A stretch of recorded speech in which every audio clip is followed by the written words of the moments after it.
I'm coming to you live from Atlanta, Georgia tonight because I had the honor today of speaking with our nation's 39th president, Jimmy Carter. We'll have that interview coming up for you a little bit later on in the show, including his prediction for President Obama's re-election chances, also the connection between former President Jimmy Carter and Michelle Bachmann. But before we get there, imagine you were relaxing at home, getting ready to take a drive to the mall or drive to work, perhaps, when all of a sudden, out of nowhere, this happened. From our Manatee County newsroom, a Bradenton woman gets a 6-foot surprise in her garage. A Burmese python had wrapped itself around the engine of the woman's SUV. It took trappers 2 hours to remove the snake. 2 hours to remove the snake. A 6-foot-long Burmese python wrapped around your car's engine. What do you do in a situation like that? Presumably, after you are done freaking out, you call in the professionals to come take care of the 6-foot-long Burmese python wrapped around your engine block. Unfortunately for the snakeophobes among us, this problem of enormous snakes turning up where they are not supposed to be is not a problem that is confined to that one Florida woman and her one garage. It was big enough to hunt down prey the size of an 8-year-old child. A massive python was captured this weekend after being spotted near a Bradenton strip mall. He lunged at me twice. He was hissing the whole time. I hated to do it, but I did have to hit him upside the head a couple times. A professional trapper, even Matthews, needed backup when he came face to face with this 107-pound python in this drainage ditch, curled up and ready to strike. Pythons in your garage, pythons in your local drainage ditch, big exotic snakes being found with relatively alarming frequency in places where big exotic snakes should not necessarily be. Now that this 12-foot, 100-pound anaconda was found and captured, curled up in a storm drain next to that pond, it seems to be the one with the appetite for waterfowl. You know, I ain't really afraid of snakes, but that was a big snake. It would have easily ate a 100-pound dog, which I got 2 dogs, so. Yes, it's not just pythons turning up in Florida neighborhoods, ponds and things. It's not just pythons, it's also anacondas.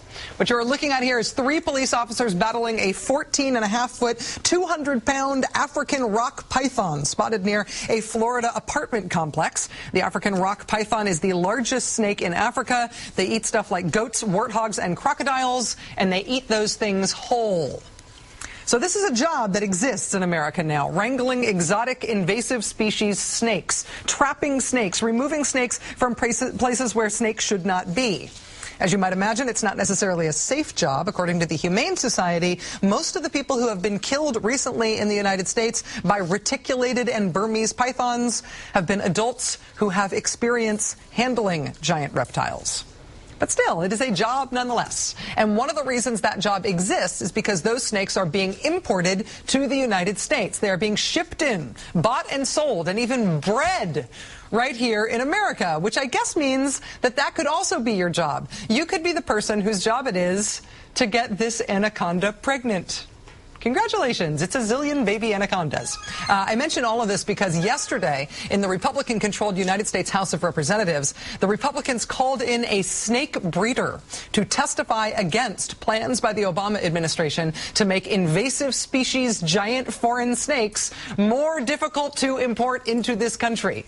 There are 9 species on the list, snakes like the Burmese python, the reticulated python, and the yellow anaconda.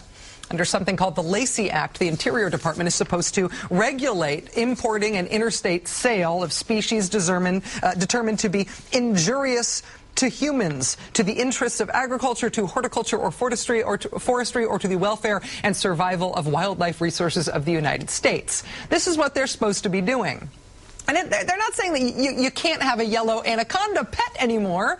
They're not banning these snakes outright. It's just that you can't import them or transfer them across state lines. It's putting these snakes in the same category as other controlled animals like, say, the mongoose or the Indian wild dog.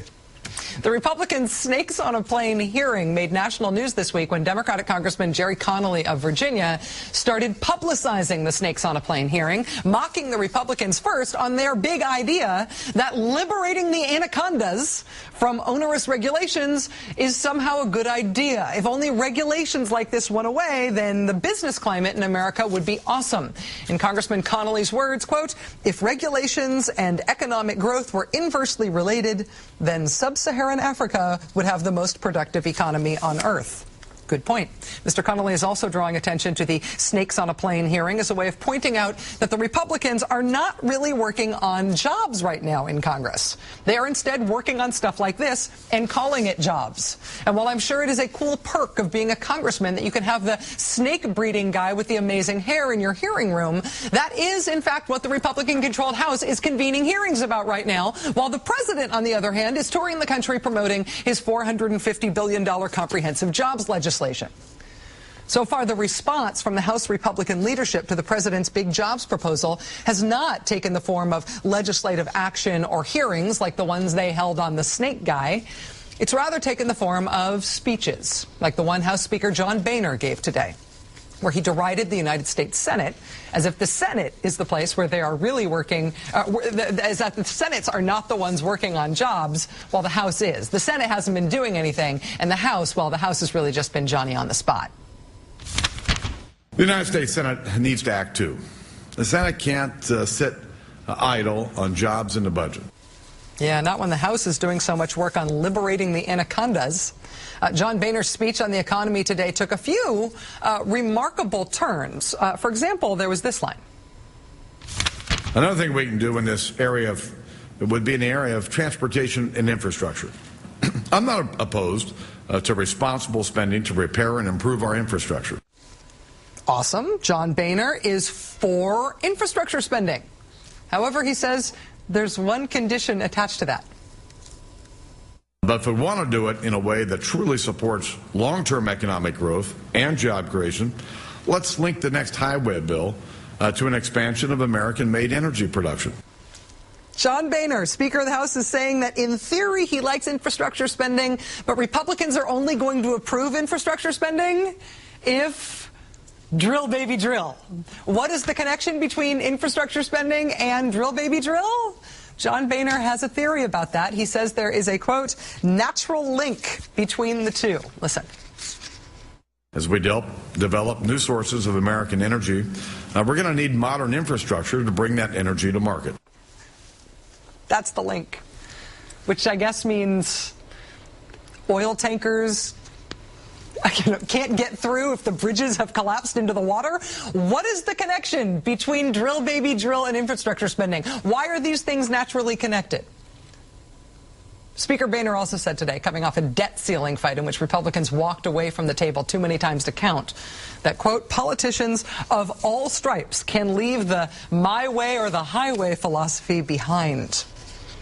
Sort of like getting advice from Bugs Bunny to stop being wascally. John Boehner's speech on the economy was a lesson in head-on-desk, hypocritical inexplicability.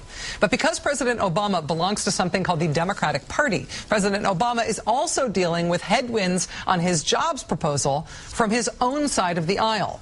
And some of those headwinds are just as inexplicable as the ones coming from Mr. Boehner. Today, for example, Democratic Senator Bob Casey of Pennsylvania told the New York Times in an interview that he is opposed to the president's jobs legislation, too. Why is he opposed to it? Because the bill is long. Seriously, it's too long as a piece of legislation. There are too many pieces of paper. Quoting Senator Casey, I think the American people are very skeptical of big pieces of legislation. For that reason alone, I think we should break it up. For that reason alone, really? The objection to the bill is how long it is. What if we changed the font, sir? Would that be better for you? Widen the margins, maybe? How about if we put the whole thing in Comic Sans? That's kind of a compact font. Would that help? The problem is it's too long. Are you serious? But through this big competition for the most inane response to the president's jobs proposal, the president's proposal to do something about the economy, there is actually a little bit of hope today. Part of that hope was spotted and diagnosed today by former President Jimmy Carter, who I spoke with in an exclusive interview here this morning in Atlanta at the Carter Center. His take on the president's jobs bill is that it will pass. He believes it will pass, at least parts of it will, because of the way that President Obama is pursuing this legislation. I asked President Carter today how, in an obstructionist political climate and against entrenched interests, a president could win a big fight like this. This was his answer.